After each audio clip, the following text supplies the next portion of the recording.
everyone, welcome to the Pink Lookbook. My name is Liz, I'm a fashion and art historian and the founder of the fashion label Pelagona, and on this channel I'm telling you the stories behind fashion trends.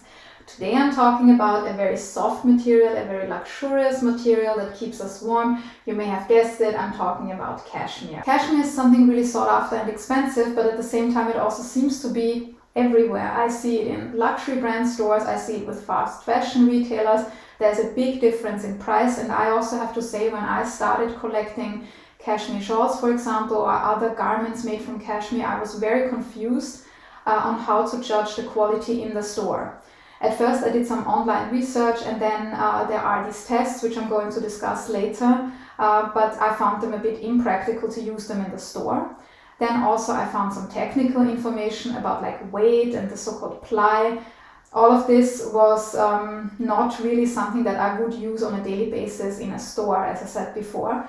So I had to come up with my own criteria, started to talk to experts, I started to read more just to make it easier for myself to judge, because let's be honest, there's a lot of information out there. At the same time, there's a lack of information on cashmere, and this is what I'm going to discuss today. On the one hand, I want to dive into cashmere, where does it come from, why is it such an expensive and sought after material, and then I would also like to share my measures that I apply when I go shopping for cashmere products. So let's dive into the details. Let's start with the term. Kashmir is the anglicized version of Kashmir, which is a disputed region between India, Pakistan and China.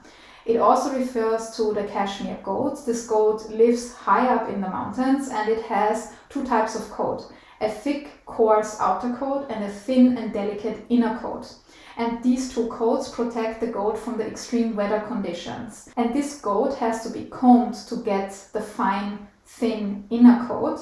It is done every spring, and as you can imagine, this is very time intensive and it has to be done by hand. When we think about wool, we think predominantly about shearing and not combing, but it's not that easy for the cashmere goat, because as I said, this inner coat is very delicate. If we now took those two coats together and just applied the usual method, the shearing, we could not separate the delicate inner coat from the outer coat later. And also there's a difference in quality. As you can imagine, this outer coat is usually used for lower quality cashmere products, while the inner coat is this high quality expensive material. And as you can imagine, we now have small quantities, and this means, for example, if you want to make one jumper out of the high quality cashmere, the CFDA says that you need 4 to 6 goats over the course of 1 year that will then give you the fiber, the natural fiber for such a jumper. So you can already imagine why there are high prices for this natural fabric. There are also different grades of cashmere, and it's very technical.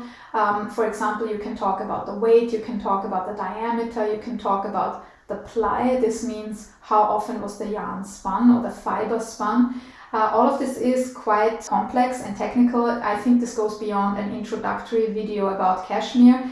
If you wish to have a more technical video or article about this topic, please let me know in the comments below. Then I will make one for you so that we can talk about this topic in more detail. What I find interesting is, even though the name cashmere comes from this Kashmir region, most of the people don't associate that region anymore with the cashmere production. Most people immediately think of Mongolia or China.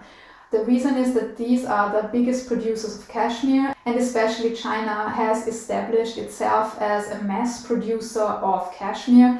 And also this mass production comes with a sustainability implication, which I would like to address in a future video. As I said, there are different grades of cashmere, but there are also different types of cashmere, and there are also hybrids. For example, there's Kashgora, which is made in New Zealand and Australia. It is when the cashmere goat is bred with the Angora goat. There's also Perino wool, which is when the cashmere is mixed with the fur of the possum. And there is Pashmina. And I would like to talk a bit more about Pashmina cashmere, because it's, we could say, the finest cashmere. It comes from that Kashmir region. Many of us, when we use the term Pashmina, we probably think of this typical shawl. We don't really know the material, but it has these tassels, it comes in different colors. You can find it in many stores, the luxury brands have them, but you can also find them at markets or bazaars, and sometimes they're really cheap. They come for under $10 US, and I don't even know which material is used for this one, I have to admit. Very often this is viscose or even polyester. Pashmina refers to the pashmina fiber, and only shawls that are actually made of pashmina fiber can be called pashmina shawls. I have to say, I don't know how this came up that we call this type of shawl pashmina. I keep seeing it in stores, but what we can learn from today, forget this. This is not pashmina. Pashmina is something really, really fine. This is pashmina. Even though it's very fine, it is very warm, it's very, very soft and very delicate. The term pashmina actually comes from Persian. Pashm means wool, and this is also how it came to the region. And this pashmina fiber is from the neck of the goat. Actually, there's also a difference in the types of goats, but again, I want to keep it simple here. So for pashmina, only the inner coat of the neck is taken, so you can imagine it's even less quantity. It also has to be combed out, and because it's so little quantity, it's usually used to make, for example, scarves or shawls. So this pashmina is one of the most expensive fabrics or materials that you can buy in the world, let's put it like this. And the reason is, again, the fiber. So what is the difference now between cashmere and pashmina? Is cashmere now pashmina? Is pashmina cashmere? It is a bit confusing. Yes, we can say pashmina is, let's say, the highest grade cashmere, and the difference is again in the diameter of the fiber. Cashmere, even the highest grade cashmere, has a thicker or broader diameter than pashmina. This makes pashmina so delicate.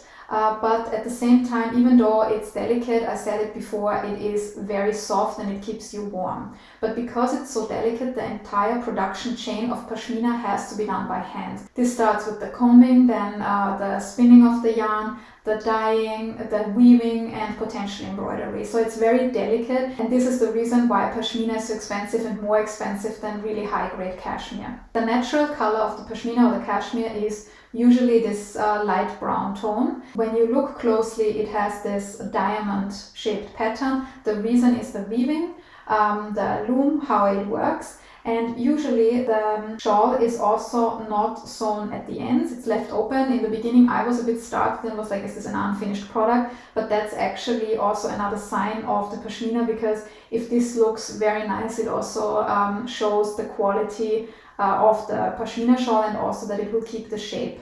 Coming back to the color, of course this natural color can look very nice and elegant, but we usually want more colors, so this has to be dyed, and then you can either use natural dyes, vegetable dyes for example, or synthetic dyes. Many colors can't be achieved with natural dyes. For example, very bright colors, for example the neon colors or special tones, they just can't be achieved naturally. That's why synthetic dyes are used. This is not a sign that it is then of lower quality. It just means there was a different way of achieving the color. But what I usually do is I inquire about the dyes, which dyes were used, are they certified, are they safe? Because on the one hand I want to be safe when I wear it on my skin, but I also want the person who made this product for me to be safe. Now let's go to a store. How can we check the quality of the cashmere? And I mentioned before there are several tests that keep being mentioned online, for example. One is the ring test and one is the burn test.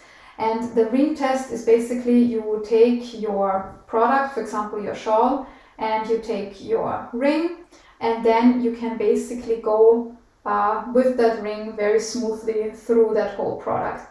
I find this test, let's say, not ideal, because let's be honest, if you have other materials that are a bit thinner, or for example with silk, it works as well. So I'm not so sure if I really trust that test only. And the burn test is you would need to take a bit of your shawl and burn it. So I'm like, I don't want to damage my shawl. I also don't want to cut a piece off it. And also, can I really do this when I go shopping for this product? So I found those a bit impractical. So what can you do? The first indicator is softness. This is the reason why we buy cashmere, and high-grade cashmere or pashmina of course should be soft, and if it touches your skin it should not give you any irritation, it should not be itchy. We can't trust the softness blindly anymore, because unfortunately some people cheat. Some retailers or manufacturers chemically treat the fibers to make them appear soft in the store, and then when you take the product home and wear the garment or clean it, the fibers break and suddenly it becomes like this like hard, itchy material. So unfortunately this is not 100%, but in general softness is something that should show you is it a good quality or not. So now we know softness is not the only thing, but what else can you do? For example, what I always do is I take for example the shawl or the jumper, and then I rub the material against itself, because there should not be something that I call the electricity effect, you know, when it makes these sounds or when it has this effect on your hair or skin. Because if it's 100% animal fiber, the cashmere gold fiber, it does not have this effect. So this is usually something that I do. And one tip I really want to give you here, because it even happened to myself, even though it's so basic, please check the label. Very often certain products are advertised as cashmere, but they are actually cashmere blends. So there is some amount of cashmere, sometimes a high amount, sometimes as little as like 5% of cashmere, and then it's blended with a different material. For example, silk, sometimes nylon, sometimes polyester. And what happened to me is I wanted to buy a cashmere jumper. I searched online, I read the reviews, and I found an online retailer that said recycled cashmere, which I liked. I liked the idea. I thought it's legit. I didn't check the product description and I just ordered it. After some time, this jumper started itching. It started giving me the electricity effect on my hair, and I was like, something is not right here. And then I checked the label, and I also checked the product description online, and it said it is recycled cashmere blended with nylon. And then I was really upset because I spent some money on this product. It was totally not what I expected, but by checking the label, I could have prevented that mistake. I wouldn't have bought that product. And the regulations now are quite strict in the EU and in the US. You can only call it 100% cashmere if it's really 100% cashmere, and there are some technical requirements that you have to meet. Again, I leave this out for simplification reasons. And also many companies now give you more information about the material itself in the product description, so this is always something that I say please check. And this leads me to another point. This is a bit trickier and more difficult to find, but it relates to the fabric. Where did the fiber or the fabric come from? So we have the label made in Italy, made in India, made in France, made in wherever. Very often we don't have information on where the material came from. Some companies do it deliberately. They are transparent and say we use cashmere from this and that region. Some don't. I usually then only buy with companies that disclose this information, because for me it's, if somebody is transparent, they have nothing to hide basically. I find this positive. Also, you can ask them, ask in the shop, send them an email or send them a message on Instagram, for example, because we are the customers and our dollar has power. If we start asking these questions, they will also give us this information, or there will be pressure. And I think with a product like cashmere, where you pay quite a bit of money for it, you should be able to get an answer. Quickly coming back to the blends. Blending usually means it's lower grade cashmere that is blended with other materials. Nylon, as I mentioned before, which I find actually a crime. Why would you mix something high-end like cashmere with nylon? Why do the manufacturers or retailers do this? Margins, cost, because cashmere is very expensive, and if you then see a product advertised at a certain low price, they can't really sell it at that price without the blending. So it's as simple as that. And so be careful if something is really marketed as cashmere, if it's really cashmere or if it's a blend. And this leads me to another indicator. As I said before, the price differences are quite big. We can buy really expensive cashmere products with the luxury retailers, or we can also go around the corner to Massimo Dutti, for example, or other fast fashion retailers and buy it for, let's say, less than $100. So what is the real indicator? It does not necessarily mean that the most expensive product is the best one, but I say in general, if something looks like a steal, it's usually too good to be true. We are talking here about cashmere. I said before, there is a lot of time and effort involved. It has to be hand done. You want good quality, so this comes at a certain price. So this is something that you should have in mind. At the same time, I say you don't have to go for the most expensive item out in the market. I think price is one indicator, but I would pair it with all the other indicators. One thing I would like to mention here is imperfections. Check for them, especially if the retailer claims something is handmade.